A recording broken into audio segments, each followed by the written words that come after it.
1995 मध्ये म्हाडाच्या स्कीम मध्ये मुख्यमंत्री 10% कोटा योजनेतनं घरं मिळवण्यासाठी खोटी कागदपत्र दिल्याचा ठपका कोकाटेंवर आहे।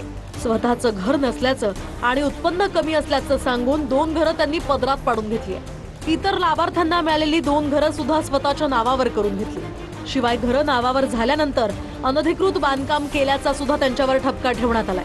माजी मंत्री तुकाराम दिघोळेंनी कोकाटे बंधूंसह 4 विरोधात तक्रार दिली होती। तर 1997 मध्ये तत्कालीन अतिरिक्त जिल्हाधिकाऱ्यांच्या फिर्यादीनंतर कोकाटे बंधूंसह 4 विरोधात गुन्हा दाखल करण्यात आला। 27 वर्ष नाशिकच्या जिल्हा न्यायालयामध्ये हा खटला चालला।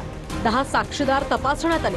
अखेर कोर्टात माणिकराव कोकाटे आणि त्यांचे बंधू यांना दोषी ठरवण्यात आलं। माणिकराव कोकाटेंसह त्यांचे बंधू सुनील कोकाटे यांनाही प्रत्येकी 2 वर्षांची शिक्षा आणि 50,000चा दंड सुनावण्यात आला। तसंच म्हाडाचे हे फ्लॅट्स परत करण्याचेही आदेश देण्यात आले। तर कृषी मंत्री माणिकराव कोकाटे सोमवारी शिक्षेला आव्हान देणार आहेत। सोमवारी जिल्हा सत्र न्यायालयात अपील दाखल करून शिक्षेला आव्हान देणार आहेत। खोटी कागदपत्र दाखवून म्हाडाच्या सदनिका लाटल्याचा कोकाटेंवर आरोप होतोय।